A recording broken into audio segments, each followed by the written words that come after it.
एखाद्या प्राण्याने येऊन खाल्लं, आम्ही नैवेद्य ठेवायचं काम करतो, नमस्कार करतो आणि आपापल्या घरी परत जातो. का असं कोणी बसलेल्यांपैकी आहे की देवाने नैवेद्य खाल्ला, आम्ही डोळ्याने पाहिला, देव पोटभर जेवला, आशीर्वाद दिला आणि मग आम्ही मंदिरातून घराकडे गेलो? आहे कोणी इथं? असेल तर आजच्या कीर्तनाचा हात त्यांच्या गळ्यात. देव जेवला का महाराज आमच्याकडून? अहो आम्ही वाट पण बघत नाही, वाटही बघत नाही.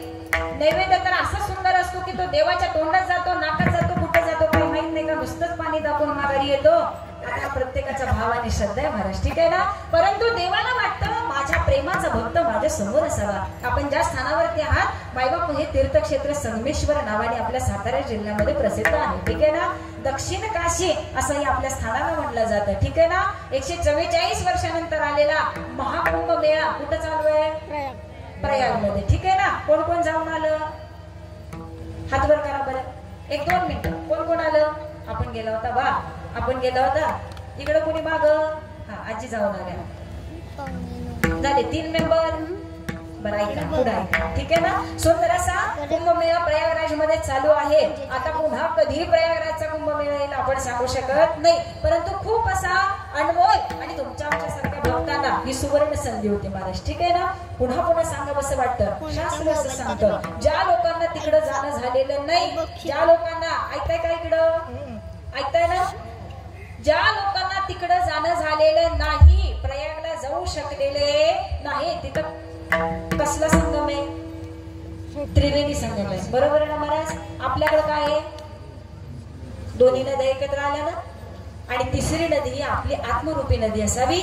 आणि या आत्मरूपी नदीने बाईबाप इतर झालेल्या संगमावरती शास्त्र असं सांगतं, लिहिलेलं आहे, ठीक आहे ना महाराज. तिथं आपल्याला ते जमलं नाही. इथं आल्यानंतर कोण कोण नदीतून आलं? हात वर करा प्रामाणिकपणे, खोटं बोलायचं नाही. त्या जलाला आपले पदस्पर्श झाले. किती जण आहे? बाकी सगळे गाडीवर आली काय?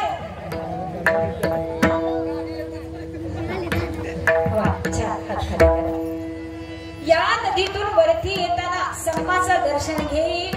या नदीचं, या संगमाचं जल घेऊन मायबाप ते तीर्थ संगमेश्वर या लिंगावरती समर्पित करेल, तिथे नमस्कार करेल. आणि या संगमामध्ये जो कोणी स्नान करेल महाराज, त्याला प्रयागराज मध्ये केलेल्या स्नानाचं पुण्य संगमेश्वरामध्ये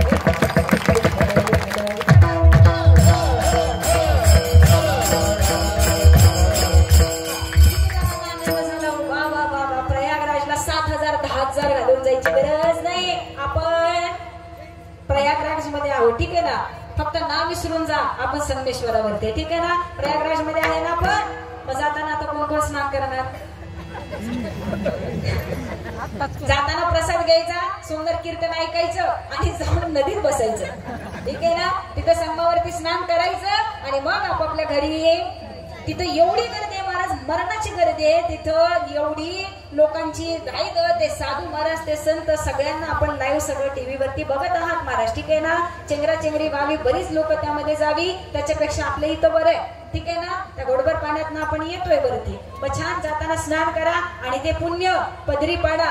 आणि कोणी कोणी स्नान केलं हे इतरांनी लक्ष ठेवा, कारण महाराजांच्या बोलण्याचा किती परिणाम झालाय कळायला पाहिजे ना. विठाला विठाला विठाला.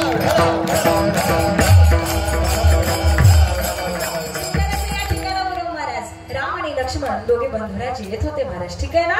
दोघांची जोडी चालू असताना आमचे लक्ष्मण महाराज पुढे निघून आले. राम भगवंत पलीकडच्या काठावरती थांबले. अरे भाऊ पाठीमागं होता, भाऊ पाठीमागं होता, दादा दिसत नाहीये, दादा दिसत नाही, भाऊ गेला कुठे महाराज? लक्ष्मण रायांना चिंता चालू झाली आणि दादा दिसत नाहीये, दादा दिसत नाहीये. मायबापू करणार काय? माझ्या लक्ष्मण रायाने रागाच्या भरामध्ये मायबापू बाण काढावा आणि तो धनुष्याला जोडावा, आपला मंत्र मायबापू बोलावा आणि नदीला सांगावं की माझा दादा गेला कुठे. कदाचित माझ्या लक्ष्मणाला वाटलं की रामराया या नदीमध्ये,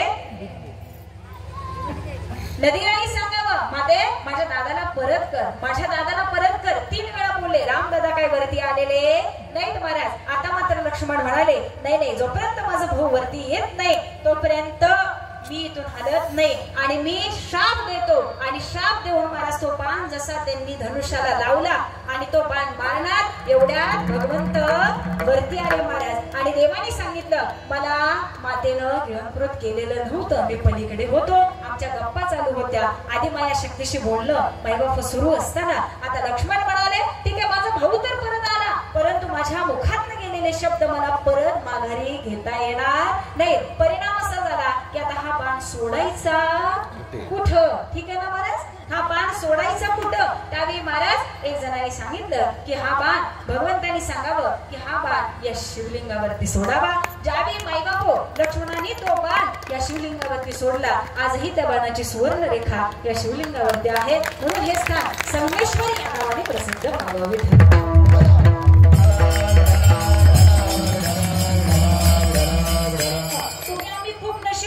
सातारा जिल्ह्यातली माणसं आहे, ठीक आहे ना महाराज. आणखी सातारा जिल्ह्याचं काय वर्णन करावं. आणि इथं दक्षिण काशी निर्माण व्हावी, काशी विश्वनाथ आमच्या दर्शन देण्याकरता इथं निर्माण व्हावे. ते मंदिर पाहिलं तर महाराज अजब काम आहे, अजब कोणतीही व्यक्ती ते मंदिर तयार करू शकत नाही, इतकं जबरदस्त ते मंदिर आहे महाराज, ठीक आहे ना. बघायला गेलं तर नुसतं बघत राहावं असं वाटतं. आणि अनेक माईबापो शूटिंग तिथं झालेलं आहे, आता हे वेगळं काही सांगायची गरज नाही, तो आपला अभिमान आहे आणि ते आपल्यासाठी खूप मोठं कार्य आहे महाराज, ठीक आहे ना. काय सांगा आणि अशा भूमीमध्ये तुम्ही आम्ही राहतोय अजूनही सातारा